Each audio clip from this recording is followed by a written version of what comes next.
भक्त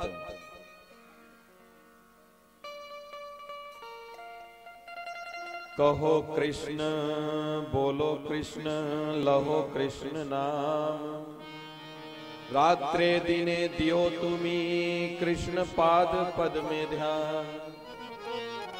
बोले बोलो कृष्ण कहो कृष्ण लहो कृष्ण नाम, रात्रि दिने दियो तुम्हें कृष्ण पाद पद्म ध्यान। बोले कभी चिंता मत करो किसी चीज की, चिंता करना है तो केवल एक चीज की चिंता करो कि गोविंद तुम्हारे चरण कमल हमारे हृदय में कब प्रकट हो जाएंगे। बाकी तो सब चीजें प्रारब्ध के अनुसार मिल चुके हैं, हमारा सब चीजें मिल चुकी हैं। हम लोग जबरदस्ती हाथ पांव मार रहे हैं, टाइम पास कर रहे हैं।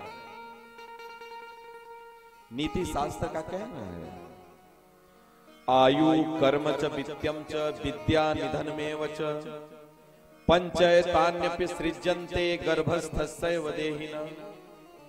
बोले जब बच्चा माँ के गर्भ में आता है ना, तभी उसको 5 चीजें मिल जाती हैं। बहुत ध्यान से सुनिएगा, जब वो माँ के गर्भ में आता है तभी उसको 5 चीजें मिल जाती हैं। क्या क्या मिलता है? पहला आयु, वो व्यक्ति इस संसार में कितना साल जिंदा रहेगा वो लेकर के आता है। आता है कि नहीं? आता है। कितना साल उसको जिंदा रहना है वो लेकर के आता है।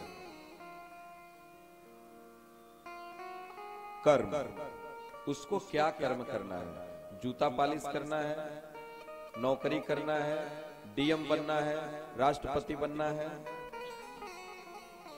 आप देखिए नहीं सुंदर सुंदर न्यूज आप लोग पढ़ते हैं कि हमारे माननीय नरेंद्र मोदी जी पहले चाय बेचते थे, आज प्रधानमंत्री हो गए। तो क्या प्रधानमंत्री के जैसा कोई परिश्रम नहीं किया था क्या? या कोई मेहनत नहीं करता है? कौन इस संसार में जो मेहनत नहीं करता है?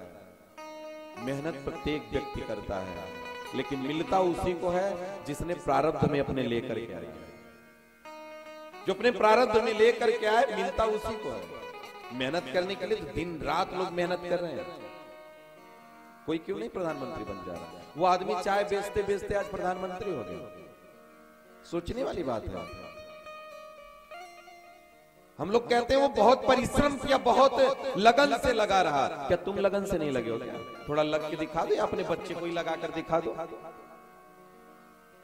नहीं बन सकते। आयु कर्म नहीं बना सकते आप अपने बेटे को लाख कोशिश करते हो। कोई चाहता है क्या कि मेरा बेटा चपरासी बने? पैदा होता है तो सब लोग यही आशा करते हैं मेरा बेटा तो डीएम ही बनेगा, डीएम ही बनेगा।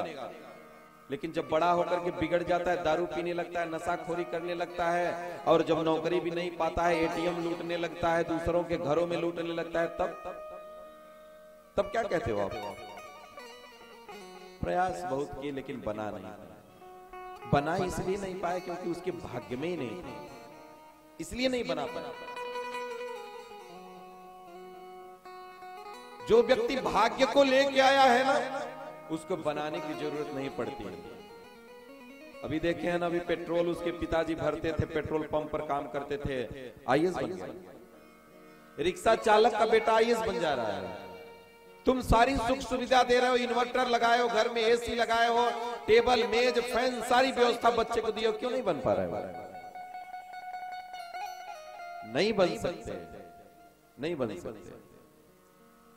आप केवल व्यवस्था दे सकते हो। इसीलिए कहा जाता है जब व्यक्ति पैसा कमाता है ना, जब आदमी के हाथ में पैसा होता है ना, तो आदमी को उसको खूब धर्म कर्म करना चाहिए, खूब धर्म कर्म करना चाहिए, ताकि उसका अध्यात्म बन जाए। हम लोग एक बात बहुत अच्छे तरीके से जानते हैं कि भगवान क्या ऐसा आप करते हो कि पैसा हमेशा पैसे वालों के पास ही जाता है। पैसा हमेशा पैसे वाले के पास जाता है। पैसा किसके पास नहीं जा रहा है? क्या रिक्शा वाला 500 रुपए रोज नहीं कमाता? एक गवर्नमेंट नौकरी करने वाला भी तो 500 ही पाता है रोज, 15,000 रुपए महीने पाता है अगर, तो 500 रुपए रोज होगा। वो अपने बच्चों को अच्छे स्कूल में पढ़ाता है,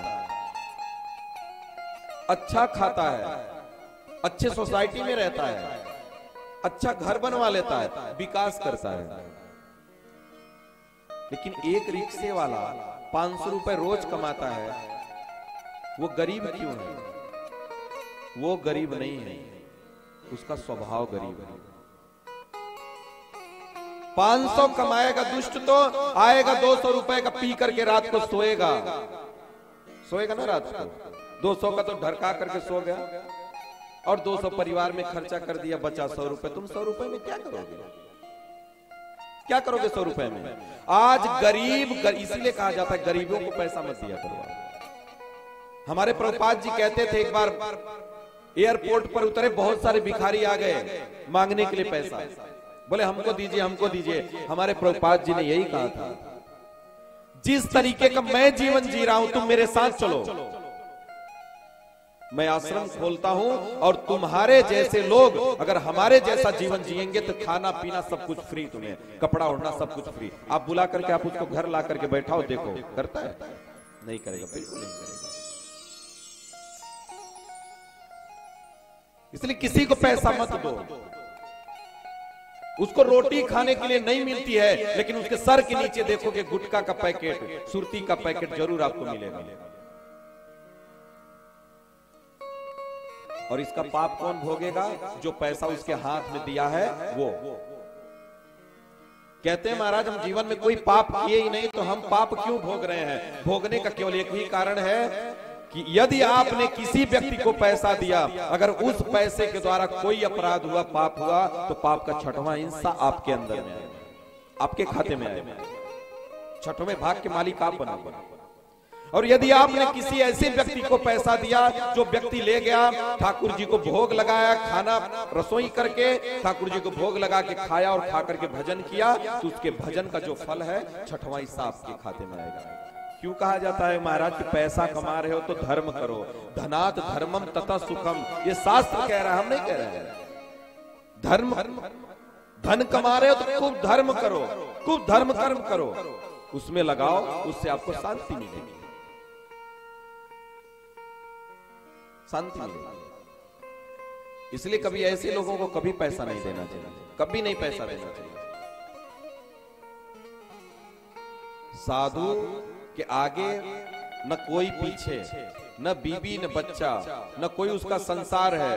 बेचारा 3 घंटे 24 घंटा में सो रहा है, 3 घंटा सो रहा है, और वो मांग करके खा रहा है।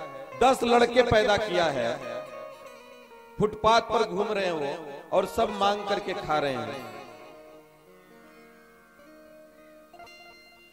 और 12 घंटा 14 घंटा सो रहा है। सोचो, इस संसार में सबसे ज्यादा मेहनत करने की किसको जरूरत है? उसको जरूरत है, लेकिन सबसे कम वो मेहनत करता है, सबसे कम वो मेहनत करता है।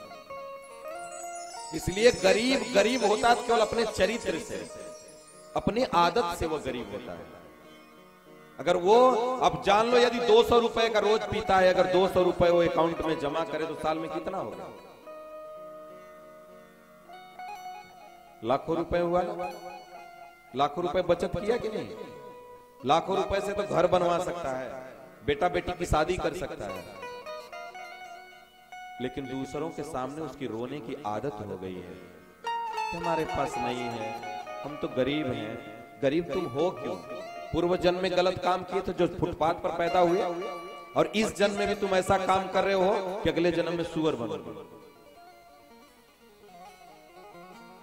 आप एक चीज और जानिए, करोड़पति अरबपति को देख लो, या तो एक बेटा या तो एक बेटी, या तो एक बेटा होगा या विकलांग होगा या कुछ होगा, या तो उसको संतान ही नहीं है।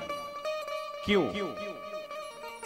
और जो फुटपाथ पर सो रहा है उसके 10-10 बच्चे घूम रहे हैं, ऐसा क्यों हुआ? इतना परिवर्तन देखने को क्यों मिलता है?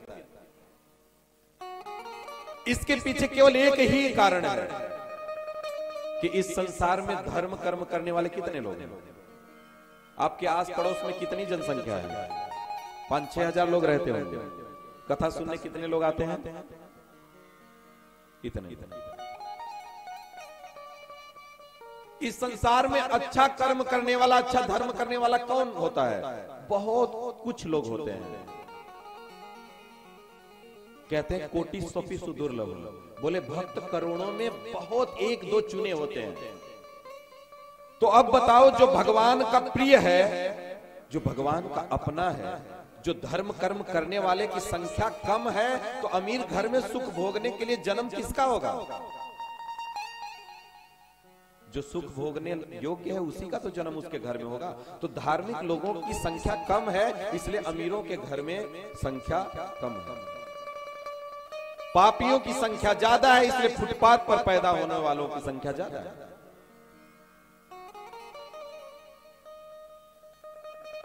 इसलिए महाराज, पैसा अगर आप कमा रहे हो तो धनात् धर्मम तथा सुखम, खूब धर्म कर्म करो, खूब धर्म कर्म करो कि अगले जन्म में ठाकुर जी और सुख सुविधा में जन्म दें।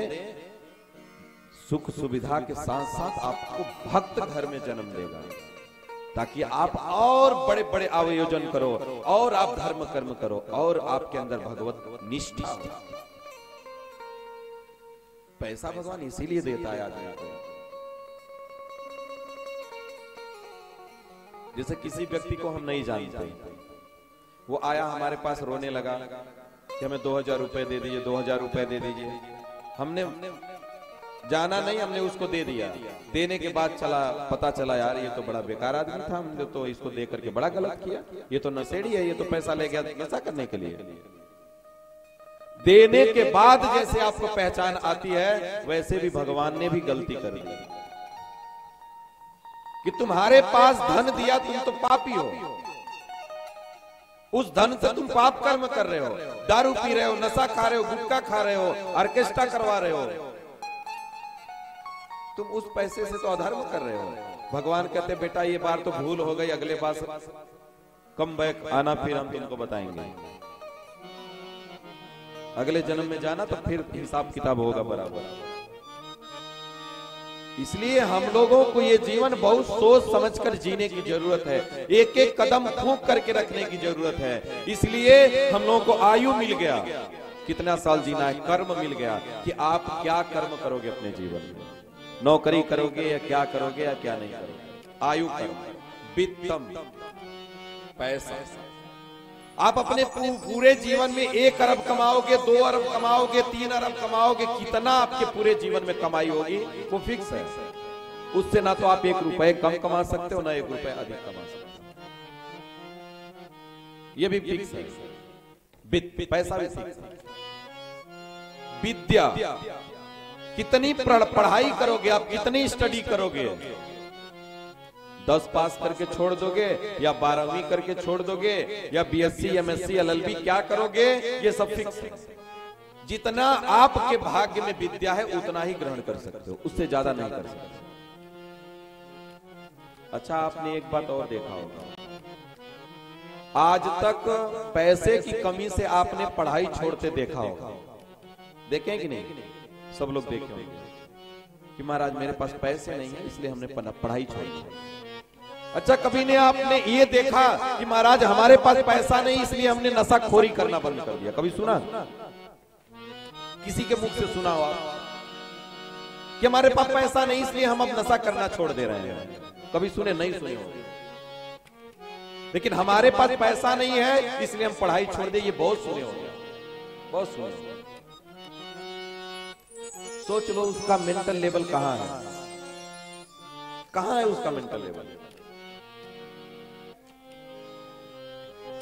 उसको करने के लिए डकैती भी करता है, दूसरों को लूट भी लेता है, लेकिन पढ़ने के लिए लूटता है? कोई नहीं लूटता है, कोई नहीं लूटता।